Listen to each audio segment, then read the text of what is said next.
A new challenger is approaching.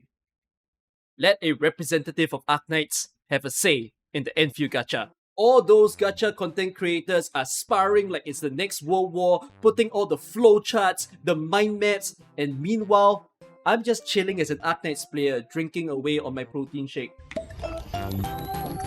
Here's the deal.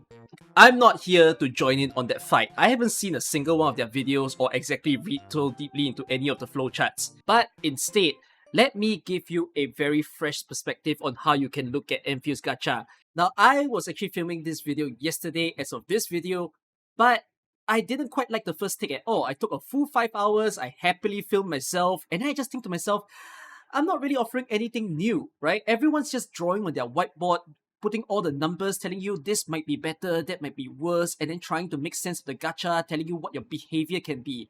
So I just thought to myself, what could I possibly do? Then, inspiration struck. A viewer named HoneydewBox asked me, why don't you just code everything? And then I thought to myself, oh yes, I'm a programmer. I graduated from university. Why did I just think of that to simplify everything better? You see that up there? That's me, suffering in code. That recording stream was 11 hours 30 minutes. And I still started coding even the day after. I've totaled about 12 hours trying to figure out how to understand the various gacha systems there is. And I'm very happy to present that to you guys. This video isn't about an elaboration of how the gacha system works. I believe you've watched some other people's video. You can even watch mine, by the way. I had a video before this that even talks about it. But there are new systems in play also. Like for example, there is the urgent recruitment, right? 10 free pools when you pull 30 that you can use on the banner, but it doesn't affect guarantee. How the heck does that work? And then, one of the biggest changes that happened that I don't see other content creators bring up is the fact that weapon banners don't last for one character banner anymore. Instead, it will last for 3 banners long. So for instance, Levata's signature weapon will start from her banner all the way into Yvonne's banner. So you have a lot of time to clock up your pools. Gilberta's signature weapon, however, will not begin with Leviathan. It will only start when she appears, and again, also lasting 3 banner long. It's a huge change to how weapon system works, and I really love it, but I'll present to you better graphics to understand just how significant it can be. I'm not gonna go so in detail as to how the codes work, but at least I'll give you the basic understanding so that you can later see how the results appear. But if you want to see the code for yourself, I have opened a GitHub repository. It's in the description of the video. You all can go into it, criticize it, assess it. If there are really problems with it, please let me know because I will feel really bad since I worked so much hours in order to see if it's okay. But I think it should largely stay fine, alright? It has all the different gacha gains proper system, accounting for extra copies of units, accounting for any sort of guarantee, any 50-50 lose system that it has in order to give you the numbers that you shall see later. Okay, quickly going through the systems that exist in Endfield. This is the character simulator. So it's 0.8% for a 6-star. If you don't get a 6-star by 65, that's your pity start, it's 66. It will increase by 5% every pool that you do. Maximum pity is 80, but you definitely won't hit 80. It's typically between 70 and 75. You'll see that later on. You're guaranteed a 6-star within 120 pools. So if you get it earlier, then the guarantee is gone. If by 120 you don't get it, then you will obtain that 6-star. But it will reset the PT counter back into 0. Then for every 240 that you do, you get an extra potential token, but it doesn't affect your pity, right? The 5-star rate is 8%, and then the 4-star rate is 91.2%. Arsenal tickets are given for every 6-star, 5-star, and 4-star that you get. So in beta test 2, it was 2,000 for 6-star, 200 5-star, and 24-star. Don't know if this changed, assume it stays the same. The goal for a free-to-play player in Endfield is to get the on-banner character, while the goal for a pay-to-play player, as I put in this experiment, is to get full copy of the character, which you need 6 of that within Endfield.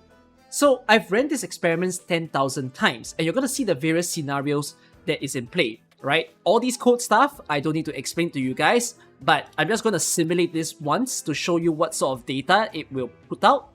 So over here, you will see that it has things like average pools to get a full potential. It'll show you the 5th and 95th percentile. It'll tell you how many weapon rolls you can get, and also the free-to-play statistics. If we look at the weapon system for Endfield, it's a 4% chance for you to get a 6-star weapon. 25% of that is the rate-up weapon, and then 75% is the others. You always pull 10 times. There is no single pull in the weapon. there is a guarantee 6-star within 40 rolls and also a guarantee rate up within 80 rolls, which can reset this guarantee 40. You also get extra rate up weapons at 180, 340, 500, 660 and whatnot. And again, to max potential a weapon, you need 6 copies, but for a free-to-play player, you just want 1 weapon. I've also made the statistic for the other games, so we're going to compare to the biggest games because most people are coming from them, right? For example, the Horriverse titles, Genshin, Honkai, and Zenless, they all have the same character system, so 0.6% chance of a drop, pity starts at 74. I have a bit of a problem with the other games. They don't exactly tell you how the pity ramps up. There's no actual fine print telling you that it increases by what percentage. So you kind of have to play a guess with empirical data, meaning like user submitted data, which is very different from how Endfield does it, because Endfield tells you specifically that you increase by 5%. So in the case of this code, what it assumes is that at 90, it is 100%. So it assumes that there is an equivalent ramp up from the time that pity starts. Take note of that. Hoyo Games needs you to get 7 copies of the character, while for Wuthering Waves, instead, it needs you to get 5 copies. You do need 7, but as I hear from many people stating, if you're chasing for a full copy, they will give you 2 for free. So essentially, your pool system just needs to be 5. I also have weapon systems in play, and yes, everything is accounting for the fact that if you lose a 50-50, the next one is going to be a guarantee. So you ready for the results? So I've created this document that you guys can read in your free time. It's in the description of the video. There's the GitHub repo link over there as well. Let's talk about the free-to-play players' experience in Endfield. We can compare it to the other games also. And then talk about the pay-to-play players, because I think not enough people are talking about how interesting it actually is. And then compare it to the other games. Starting with the free-to-play, the character gacha. So this is a distribution graph of 10,000 different types of players, right? You can see that it kind of peaks at 120. A lot of the players are going to secure that 6-star. No one is going to go past 120. So, the idea of this is you should definitely pool when you have more than 120 pools in your account, right? As a free-to-play. If you want to do it less, it's going to be a little bit risky. You do have a chance of winning early. But if you do lose, then you'll be needing the remaining pools to clock up to the character. So for every 10,000 people, about 3,400 will hit 120 PT, which is about a 1/3 chance that you need 120 pools.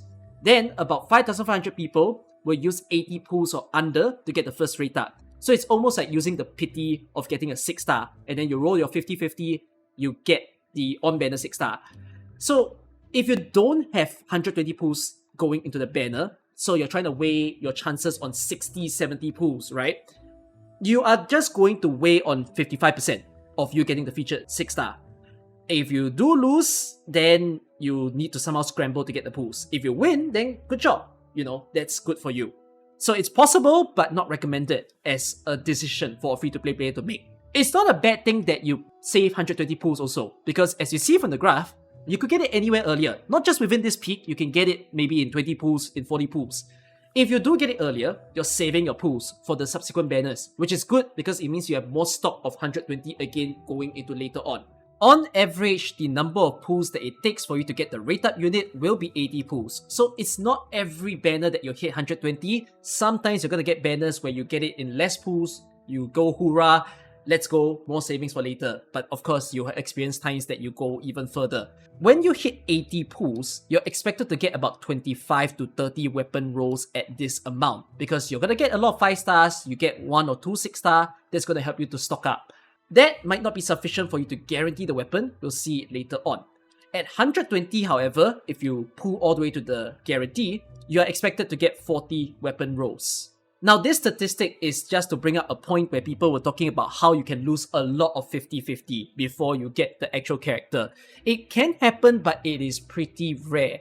So this is calculating how many people actually get the rate up as soon as they see a 6-star, right? Makes sense? Half the people are going to immediately get the 6-star on the first 6-star they see. Then, there is a 2% chance that you actually fail 3 different 50-50s in order to maybe reach all to 120, finally the 4th one is the 6-star. It's quite rare that you hit this, but if you do hit this, it's also very impressive because you got a lot of 6-stars. And as you know, 6-star gives you 2,000 Arsenal tickets. So it's free weapon currency, and maybe it's a potential you want, or maybe if you skip a banner earlier, if you remember the system of Enfield's Gacha, there's a chance that the previous banner characters can still appear in a later banner, so maybe you can get them. Howsoever it is, there's a 10% chance that you fail 2 50/50s before you get the on banner, and there's a 25% chance that you fail one, which that is usually the hard pity 80, and then afterwards you clock all the way up to 120. So for the weapon gacha as a free-to-play player, again this is a distribution. You can see that a lot of people are winning at 40 pulls. Take note, you don't do single pulls for the weapon banner, you always do it in tens. There is a guarantee system in play also, where you will definitely get the rate up 6-star weapon at 80 pulls. So it's a very similar advice to the character banner, which you would want to get at least 80 pulls before you actually sink in, right? So that you have the safety net. If you lose early, then 80 pulls, you get the weapon. If you get it early, good, more savings for future weapon banners. On average, it will take you 50 pulls to get the on-rate weapon. Okay, 40% of the people are expected to use the 80 guarantee, and 45% will take 50 or less. Now, an interesting thing to note is that the weapon is a 25% chance to get the on-banner weapon, and then it's 75% chance to get the off-banner.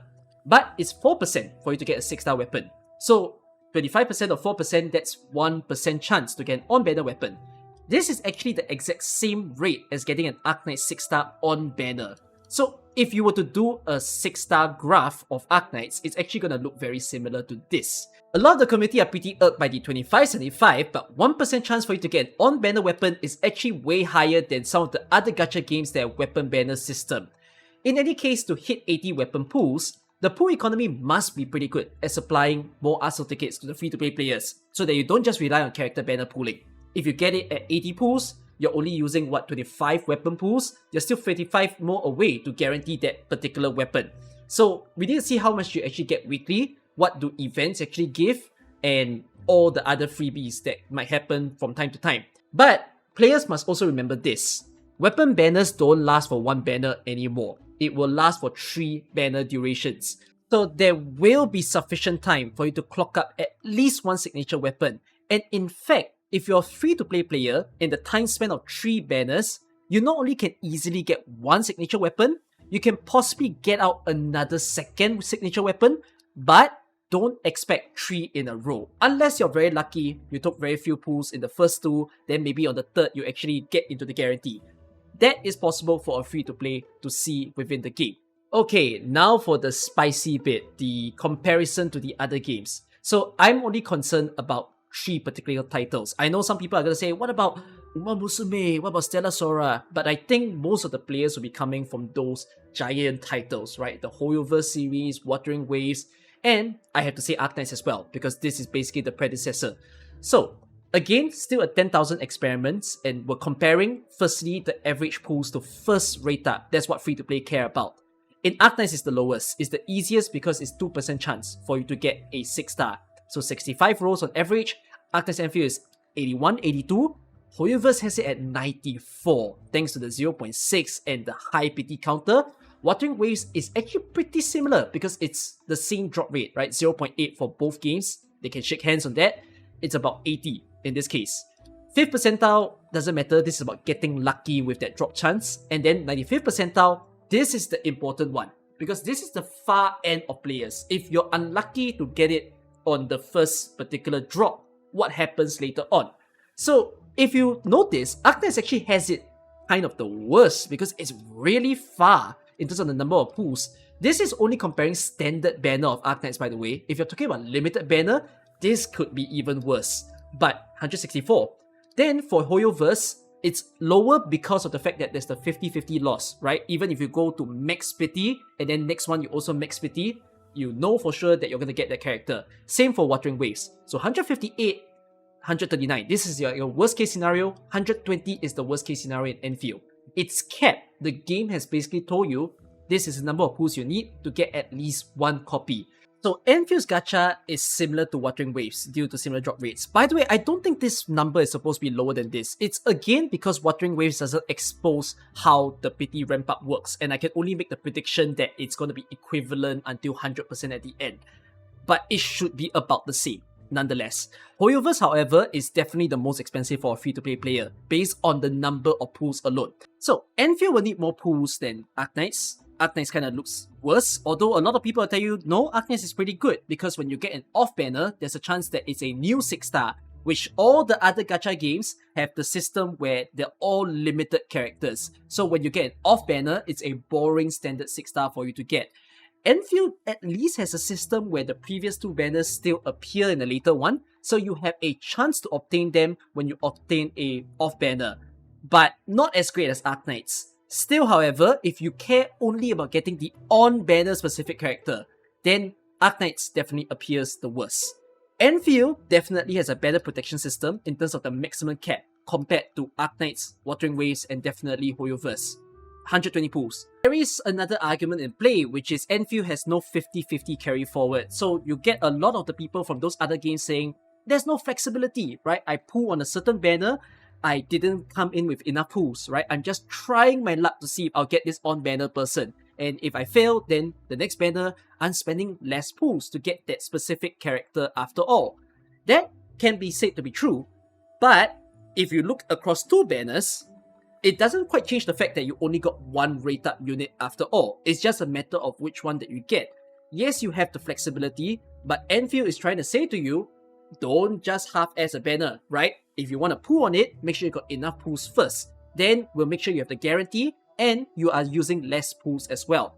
There are times also that you aren't exactly skipping an on-banner unit in maybe a Hoyoverse game. Like for example, if you really like Sparksy, right? You see a banner, you have no pity build-up. You lose the first 50-50, you aren't going to tell yourself, okay, I guess I'll skip. But you really wanted the character. You're going to go all the way, there's a chance that you're spending way more pools. So that's basically what is happening over here with Endfield, that security that it gives.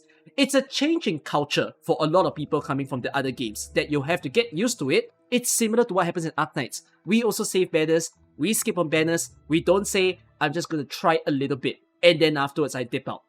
So get used to that. By the way, this is not to say that people save 150 into a banner sometimes. I still have Arknights players who tell me, I'm just going to pull in 20, I'm going to pull in 10, I want to try my luck. And they love building up that pity of the 6-star until finally they win one on banner one day. Can do that in Endfield also, right? You just keep trying a little bit every single few banner until you see, oh, it's a new character. Up to you how you want to play the game with this kind of system. Okay, big important thing. The comparison of the gacha games being better than another definitely hinges on the pool economy. So this graphic over here, you can only best see it by imagining a person who has 0 pools, a free-to-play player. And you assume that every single gacha game give you the same amount of free pools, so maybe 80 per patch. In that case, you can then see which one may be better, which one's more comfortable. But every different gacha game will give different amount of free pools, so that's what we're looking for when looking at Endfield, right? If you say everyone has the same, then Endfield looks like it's going to be a better gacha game than even Arknights. Unless you hate weapon banner, then of course it's not better than Arknights. Arknights will be superior as a 1-banner system. If Endfield is more generous than the competition, then the gacha aspect will be even nicer for a free-to-play. If it is stingier, however, and it starts matching into the competition, it can be worse. Then now for the weapon banner, for free-to-play in Endfield, it's going to take 52 pools on average. But problem, Endfield doesn't let you do single pools, it's actually in sets of 10s. So this will run up to 60, that's the actual average number of pools required. For Genshin has a system where there's 2 rate-up weapons, and then if you lose on the selected rate-up weapon, then you can get the later one. On average, it's 88 pools. Honkai Star Rail has it at 70, Watering Waves has it about the same as Arknights Endfield if it's not for the fact that you have to round this up. In terms of the percentile, it's gonna be all about the same, it's just, get lucky. For the 95 percentile, meaning really unlucky situations, it is capped at 80 for Arknights Endfield, right? Because that's when they give you the guarantee. For Genshin, it's 140, for Honkai Star Rail, it's 138. Might as well be 140. And for UA, it's gonna be 72. So Watering Waves definitely seems to have the most approachable weapon, depending on how much free pools they actually give.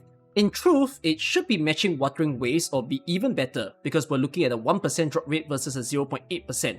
But they just both behave about the same. Hoyo titles definitely a lot more costly for a free-to-play. Also, consider the fact that Endfield is using a separate currency for weapons. Watering Waves kinda does it. It's half-half because you sometimes still use the same currency, right? You split it into a character currency and a weapon currency. Sometimes you give that amount of pools for free. But for the other titles, it's purely sharing the same pool currency. So it will hit the point where for a lot of people, sometimes they don't even consider pooling on the weapons at all. But Endfield using a separate weapon currency could make it good for a free-to-play. It does just depend on how many free pools they give weekly or monthly. And remember, as I've emphasized, the other game's weapon banners will usually only last for 1 banner duration. Endfield has chosen a 3 banner duration approach. A lot more time for you to get the signature weapon that you want for a character. We're wrapping up the free-to-play discussion, and a bit of a summary, free-to-play players probably have it better in Endfield. It does still matter just how many free pools you get every week, every month. We're looking forward to seeing that when the game releases, and then we'll figure out if Endfield Gacha is actually nicer than the other counterparts. Let's go on to the pay-to-play now. Look at this pay-to-play graph. It is so absurd, and I will show you why when you compare it to the other games. But in most instances, a pay-to-play player will on average take 480 pools, sharp, you can see that giant peak, to get all 6 copies of the on-banner unit. This will mean that they would have used the first 120 guarantee, so that's 1, followed by the first potential token given at 240, and then another potential token at 480. So they already got 3 copies, all they have to do is just find 3 more before then, and get that 50-50 wins. If really unlucky, they might sink deeper from 480 to 720, where there's a third potential token given. But that is usually the cap. The range at which people will win is basically between 240 to 720. Most people, that 480 range is really safe. Alright, look at the statistics for the pay-to-play. I put best luck and worst luck scenario. Imagine getting pot 6 in 137. That is a big anomalous point. You are winning so many 0.8 and also 50-50 in a row. Gotta record that as a YouTube video if that is you. If you are in the worst luck scenario, that is 960. And if you have to spend that, oh, it's a special kind of luck. You actually lost all possible 50-50s. That's like winning Glass Bridge in Squid Game. In any case, average needed pools to max pot a character is 480.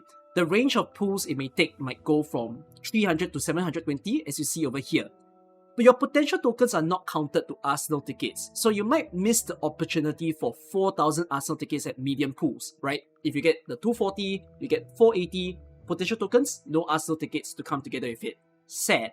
But at 480 pools, which is the usual number of pools people take, you will attain about 180 weapon rolls. Moving on to the weapon. The graph of this is similar to what we just saw just now because of the guarantee systems that happens in Endfield. So the average pools required is actually 340. That's when they give you the second rate up weapon. So you would have received the first guarantee protection, which is within 80 you get the rate up weapon. Then you get another rate up not affecting any PT at 180. You get one more at 340. So that just means that you have to win that 1% chance of the on banner or the 25-75, whichever you see it, 3 more times before you hit 340.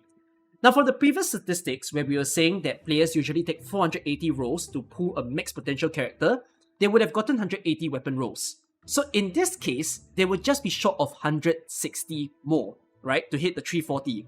To supplement this, it will depend on the pool economy, right? Because all of the stuff they've already put it on character pool, these are basically the additional gains. Then how much free pools do they get weekly, monthly? And if there are people who buy packs, surely because they spend money. How are the sold packs and what's the transfer rate from Ori Geometry, the premium currency, into Arsenal tickets? Look at how a pay-to-play collectionist will behave in Endfield versus the other games. Remember this graph, yeah? And how it was for the character. This is what it looks like in Wuthering Waves or in Hoyoverse. And you see how the scatter plot is literally everywhere. Because that's how it is, right? There's no guarantee systems that's in play. You lose 50-50 a bunch of times, but you don't actually know a definitive number of when. You can judge based on the average, you can judge based on where the peak is. Like for the case of Wuwa, it's about 400. For the case of Hoyoverse titles, it's got to be like 650, which is pretty high. But there's a huge range beyond it as well, which means that there's a chance you maybe save a bunch of money, or there's also a chance that you spend a lot of money. So on to the last section, the comparison of the other games for a pay-to-play.